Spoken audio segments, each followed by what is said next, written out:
If I asked you if you prefer pancakes or waffles, a large majority of you would probably say pancakes, which is completely understandable as they came before waffles and are a lot more commonly available / popular, meaning a lot of you probably had them before you even realized a waffle existed. And just to many of you, they taste a lot better than waffles, which I can agree with. Now swap out pancakes and waffles for Accelerate and Fast Track, and the whole debate about that becomes so much more clear. There are so many aliens in Ben 10, a total of 67 from classic to the reboot to be exact. So when you see an alien conceptualized very similar to another, taking either their power, either the design elements, or fucking both, it makes them stand out in a bad way, coming off as lazy and feeling like a useless addition to the show's roster. Ben 10 has been criticized heavily for having aliens that are basically direct copies of ones already existing, becoming a hot, and I mean hot, topic in the community. Some of these quote-unquote copies aren't as bad as others, since some of them at least try to be somewhat different, whether it be the design or how their powers work. The problem for people started to come when too many aliens started to share similar powers, were not different enough in either their power or look, and the biggest problem of them all, when the clone alien ends up replacing the original, which of course upset some fans to the point where they wanted the clone alien to be fully removed. Now I think that's a bit far to want an alien completely removed from the show lore, but I kinda understand disliking these Echo Fighter-esque aliens, especially when they are just a straight up copy and paste with barely anything separating them from the original. However, there are some aliens that have been deemed quote unquote copies that I think are a stretch, so I decided to take a closer look into this whole copycat alien situation to figure out if it really is a problem or if the whole thing is just super overblown. It's become a popular realization that some Alien Force aliens are combinations of a few classic series aliens. Swampfire is a mixture of Heat Blast and Wildvine, Echo is Ditto and Benwolf, Big Chill is a mixture of Ghost Freak and Arthiguana, Brainstorm is a mixture of Ben Victor and Grey Matter,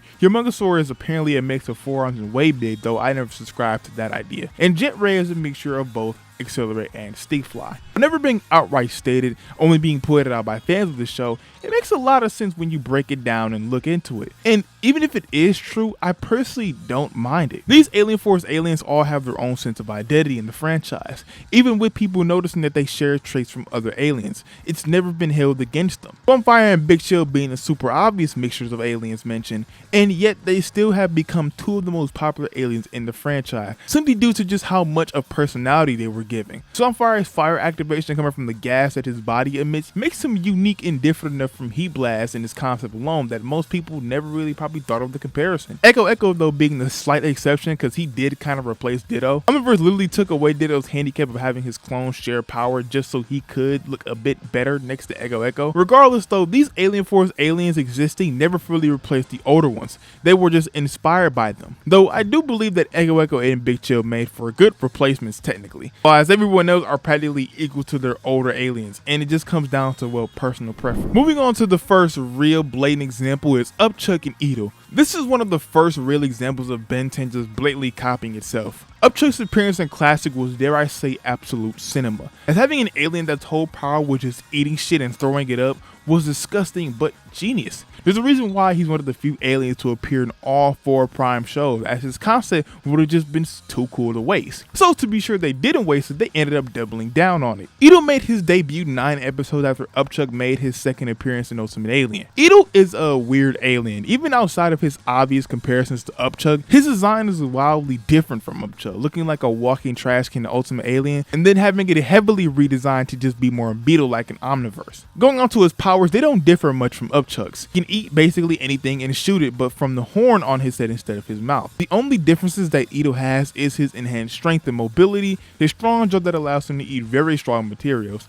and his horn that he can use as a battering ram. Eatle ended up getting a lot of appearances in Ultimate Alien's 3rd season, and unlike some Ultimate Alien newcomers, he made the most of them, like battling Vilgax a couple times, and in Omniverse he made a few small appearances, but none of those really helped him stand out as he's kind of just there in Omniverse, so everyone just chalked him up to being an Upchuck clone. I did enjoy seeing him in Ultimate Alien though, especially since Ben sometimes uses him for just simply his physical tool rather than just his eating ability, which is kind of like the exact opposite of why he would use Upchuck, because he would just use Upchuck mainly for his eating and not his strength. Depending on how you choose to view Eatle, he's not that big of a copycat. As you can tell, there were efforts made to make him unique. He makes the most of his appearances and has enough differences, while other times he feels like one of the franchise's more unnecessary additions. He does make the most of his appearances and has enough differences to justify his existence though, which is more than some others we'll be talking about can say. Now, Frankenstrike and ShockSquatch is an interesting one because a lot of people would just simply group up all of Ben's electric aliens together. However, if you look at all of them, all the electric aliens are different in some capacity, except these two, because both Frankenstrike and ShockSquatch are just two strong aliens who happen to have electric powers. The only thing separating them is their designs, with one being a Canadian Yeti and the other one being Frankenstein's monster with two giant poles stuck to his fucking back. Besides that, and ShockSquatch potentially having more flexibility over his electrokinesis, being able to shoot it out of his mouth and make force fields, they serve the exact same purpose as aliens. There was some room for these two aliens to be different. If Omniverse would have played in the Heroes United more bigger and slow, yet very powerful portrayal of ShockSquatch instead of just a buff dude with beams and whatnot, then these two could be a lot more distinct.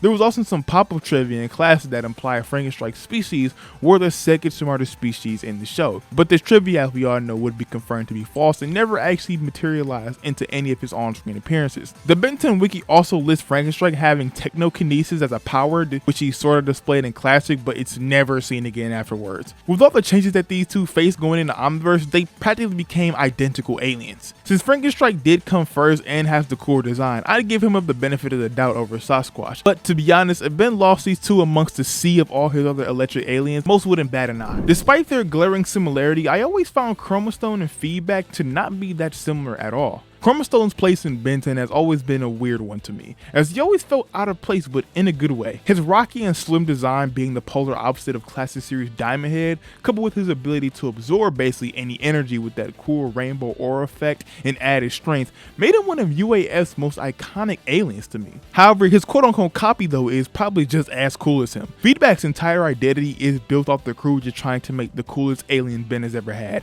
and they sort of kinda nailed it, even if it is too much on the nose. Feedback's design is honestly really cool, and he came bundled with his own fucking theme song. Like, this nigga's just ore farming.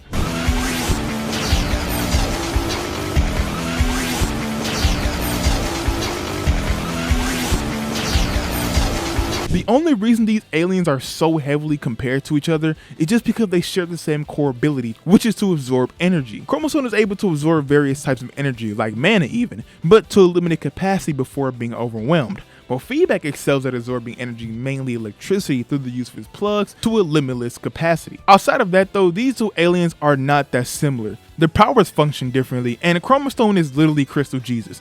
All Feedback can do is absorb shit, do some flips and all this shit, and use his tail and ears. I think the plugs on his head are ears. I don't know. While Chromastone be going toe-to-toe with things like Techodons, his skin is made of rock, so that's insane durability points for him. He even changes his body temperature at one point. Oh, and he can fucking fly. There's definitely room for these two ghosts to coexist, but Omniverse seemingly used Feedback as Chromastone's replacement, as Chromastone only appears twice in Omniverse, and the second time I low-key wish he didn't, because that design is god fucking awful. Another alien fourth Omniverse comparison, but this one is actually like pretty disrespectful. Jetray and Astrodactyl is considered one of the biggest offenders of this problem, with both aliens having strikingly similar designs, even down to their wing colors and energy color, while serving the same purpose as well of being an offensive flyer. To be honest though, I sort of like prefer Astrodactyl. Don't kill me, please don't kill me. Put it down. I prefer Astrodactyl just simply because of his execution / idea. Being a space pterodactyl with a jetpack is more interesting to me than a red flying stingray personally. However, even though I prefer Astrodactyl, I would never condone the way Jetray was treated, being completely removed from the show come Omniverse, only being mentioned by name. Ben, that would be unwise. Jetray's got it covered. Or Big Chill. It's why so many people had an issue with Astrodactyl, solely because he fully replaced Jetray so suddenly, and they don't even try to hide it either in the show, because like I said, they share very similar aesthetics. Besides having his laser whips, there's no reason Astrodactyl should have been made other than needing a Jetray replacement, because even though the statement was denied, I feel like he was only made so they had a way to get around the behind the scenes problem with Jetray, like Derek just not knowing how to redesign him to fit Omniverse. It sucks because Jetray was another another iconic alien from that UAF era, so to see him be tossed aside for quite frankly a weak reason makes it hard to say Astrodactyl is anything but a Jetray clone. Now, I mentioned that Astrodactyl and Jetray were one of the biggest examples for the copycat problem. Well, this one is the biggest problem. The whole accelerate and fast track debacle has been discussed to death, that I even made a whole video on it last year, kinda. And here I am talking about it again. Accelerate was one of the first aliens we saw Benny use, and throughout Classic, he quickly became everyone's fan favorite really fast. Yeah, the double speed joke was highly unnecessary, my fault. Please don't dislike the video. Accelerate though just had that aura, that sauce, that omega amount of swagger that couldn't be topped, so it's no fucking surprise that no one ended up liking his replacement. Fasttrack suffers the same problems that I mentioned Astrodactyl having with Jetray. Two aliens with very similar color schemes, as him and Accelerate are both black and blue, and both have identical powers and super speed and like nothing else. Fasttrack didn't make his situation better for himself though, because with Accelerate being completely absent from Ultimate Alien, even though Ben obviously had access to him in the show, Ben would constantly use Fasttrack over Accelerate and would get his ass whooped every single time. Fasttrack also has huge weaknesses in having trouble to stop at times, something that my GOAT Accelerate never had, and unlike all the other copycat aliens, he has nothing else to help him stand out from Accelerate. All the other aliens have at least something, whether it be how their powers functional. Fasttrack has literally nothing, no secondary abilities or a unique enough design. Now, I've been called a Fasttrack defender plenty times because I actually do like him as an alien,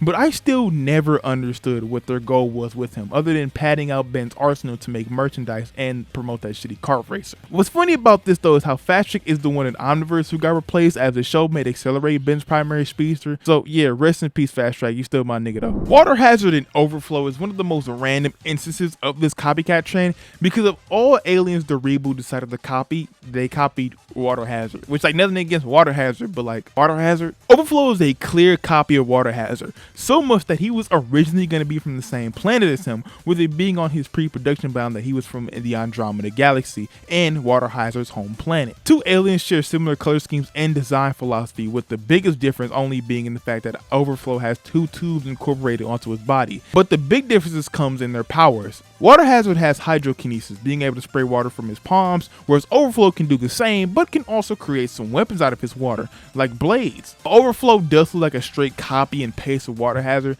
I think the reboot did a good job of giving him his own identity, even though it is weird that the only new alien at the start of the reboot is a copy of an older one that honestly is super niche if you think about it. Overflow also being an alien from the reboot prevents him from committing the biggest sin, which would be replacing Water Hazard, since he may not even exist in the reboot. So this allows the two of them to exist in their own little worlds without having to fight each other for screen time. So while he is a copycat almost to the point of Fasttrack and Astrodactyl, I believe this one can honestly be excused. Now, I'm not going to talk about the rest of the electric aliens or Ben's 1000 strength aliens, as those are such different cases to me, with them being drastically different in designs along with functioning powers. Like Raph's more wrestling based fighting is way more different than Kicking Hawk's more leg and claw based fighting, so there's room for them to exist, which isn't the case for the actual examples I mentioned, as some of them are shameless copies of older aliens that we just didn't need, or at least should have had more time to cook so they could come out feeling like an actual new alien. I do think they add a lot to the show's lore though. It's cool to see that aliens share similar abilities with other aliens, the same way humans do kinda. The same way a lot of humans are capable of drawing,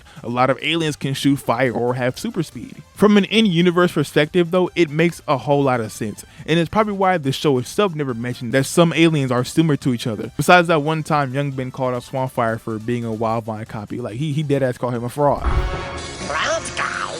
Just a copy of Wildvine. But he's a little shit, so who cares what he thinks. From a creative perspective though, it is extremely disappointing to see Ben get new aliens only for them just to be a Smash Bros alternate costume, and it becomes even more disappointing when they are used to replace fan favorite aliens for some odd reason. So is this a real problem Ben 10 has?